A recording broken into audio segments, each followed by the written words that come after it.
អញនោះមិនរួចខ្លួនទេប្រតិកម្មរបស់លោកផៃវណ្ណៈជំវិញករណីអ្នកលក់ទូរស័ព្ទអនឡាញម្នាក់ដែលបានធ្វើសកម្មភាពឆក់បោកនិងជេរប្រមាថយ៉ាងធ្ងន់ធ្ងរទៅលើវីរៈកងទ័ពជួរមុខតាមរយៈសំណេរនៅលើបណ្ដាញសង្គមលោកផៃវណ្ណៈបានបញ្ជាក់ថាទង្វើបោកប្រាស់និងការប្រើប្រាស់ពាក្យសម្ដីអសុរោះនេះ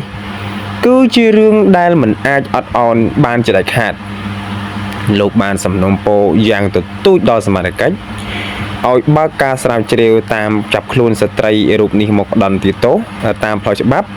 ដោយផ្អែកទៅលើតម្រុយសំខាន់រួមមានលេខទូរស័ព្ទ096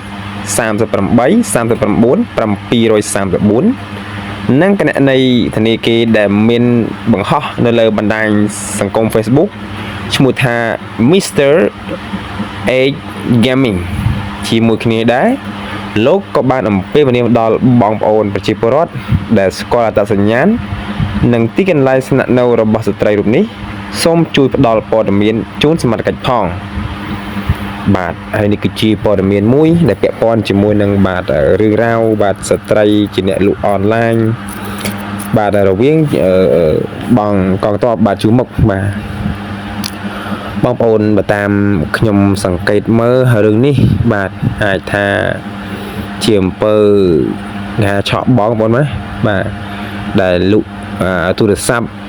គេហៅថាมันមានគុណភាពបាទ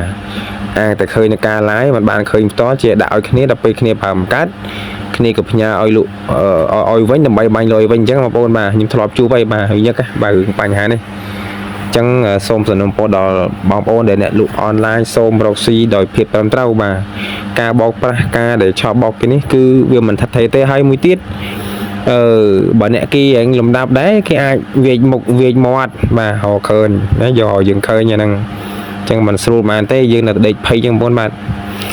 ហើយនេះអ្នកផ្សេងបាទជារឿងមួយប៉ុន្តែនេះគឺពាក់ព័ន្ធជាមួយនឹងបាទបងកងកម្លាំងយើងទៀត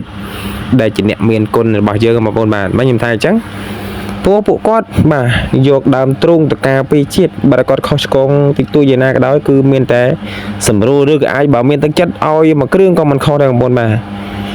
នេះជាទឹកចិត្តសម្រាប់ខ្ញុំប៉ុន្តែខ្ញុំមិនមានអីទេបើសិនជាខ្ញុំជាម្ចាស់ហាងពីពួកគាត់ខ្ញុំមិនខ្លាចឲ្យនឹងឲ្យទេមួយគ្រឿងនោះបាទអញ្ចឹងយើងទៅបាត់យើងរកស៊ីមានបានក៏ដោយតែបើសិនជួមុខបាទពួកគាត់គ្មានកម្លាំងទប់ទល់មួយគេបាទគ្មានកម្លាំងចិត្តពីយើងទៅពួកគាត់ប្រឡែងដៃទៅពួកយើងក៏ស្មើនឹងរកស៊ីមិនបានដែរបងប្អូនបាទអញ្ចឹងនេះជាមតិយោបល់របស់ខ្ញុំហើយបងប្អូនមានយោបល់យ៉ាងណាបាទកុំភ្លេចជួយខមមិនខាងក្រោមបាទដើម្បីយើងកែលម្អបាទទាំងអស់គ្នាអរគុណច្រើន